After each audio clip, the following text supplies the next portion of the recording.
Hello friends, Kallanai கட்டிய கரிகால சோழனோட வரலாறு தான் இன்றைக்கி நாம் பார்க்க போகிறோம். தென்னிந்தியாவின் சூரியனாக விளங்கிய சோழ பேரரசு நூற்றாண்டுகளுக்கு முன்பு காவிரி நதிக்கரையில் ஒரு பெரும் நாகரிகம் வளர்ந்தது.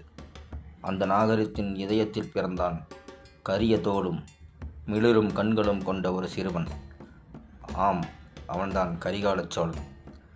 அந்த காலத்தில் கிமு முதல் நூற்றாண்டு உறையூர் என்ற நகரம் மக்கள் நெரிசலில் திளைத்தது. சோழ மன்னர் இளஞ்சேரன் தன் அரச சபையில் மக்களை நீதியுடன் ஆட்சி செய்தார். அவரது மனைவி நந்தினி தேவி அறிவிலும் அருளும் நிறைந்த ராணி. ஒரு புது குழந்தை பிறந்தது.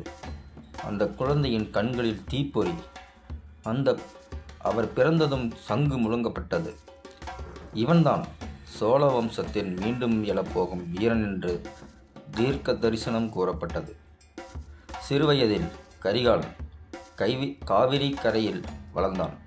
குதிரை சவாரி, வாள்வீச்சு, யுத்த பயிற்சி அனைத்திலும் சிறந்து விளங்கினான். அவனை பார்க்கும்போது இவன் ஒரு மன்னனாக பிறந்தவன் என்று எல்லோரும் சொல்வார்கள். ஆனால் விதி அவனை சோதிக்க வந்தது. அரண்மனையில் சதிகள் உருவாகின. அரசு மந்திரிகளின் மத்தியில் பொறாமை, பாண்டியர்களின் உளவு வீரர்கள், சேரரின் சதிகள் அனைத்தும் இணைந்து கரிகாலனை ஆட்சியிலிருந்து விலக்க திட்டமிட்டன.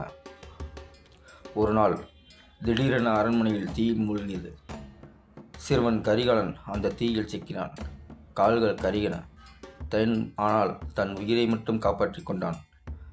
அந்த நாளிலிருந்து அவனை கால்கள் கருகியதால் கரிகாலன் என்று அழைத்தனர். அரச அரண்மனையில் தீக்காயம் அவனின் உடலில் மட்டுமல்ல, உள்ளத்திலும் பதிந்தது. சிறு வயதிலேயே அவன் ஆட்சி புரிய ஆரம்பித்தான். வீரம், ஆனால் அரசியல் புத்தியும் தேவை. அவன் சிறையில் அடைக்கப்பட்டான்.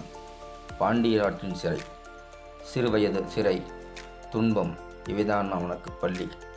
அந்த சிறையில் கரிகாலன் தன் வாழ்க்கையை முடிவெடுக்கவில்லை.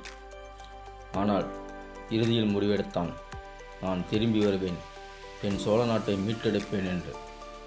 பல மாதங்களுக்கு பிறகு கரிகாலன் ஒரு நாள் இரவு சிறையிலிருந்து தப்பித்தான். அவர் உறையூருக்கு திரும்பினான். அவனை எதிர்த்த மந்திரிகள் நெஞ்சம் நடுங்கினர். கரிகாலன் தன் காயங்களை பெருமையாக அணிந்திருந்தான். அவனது முகத்திலும் தீக்காயம் இருந்தது. ஆனால் கண்களில் ஒளி இருந்தது, சோழ வம்சத்தின் ஒளி. அந்த நிமிடம் சோழ அரசர் மீண்டும் ஒலித்தது. கரிகால சோழ பேரரசின் அரசராக அறிவிக்கப்படுகிறான் என்று. மக்கள் அனைவரும் ஆரவாரம் செய்தனர்.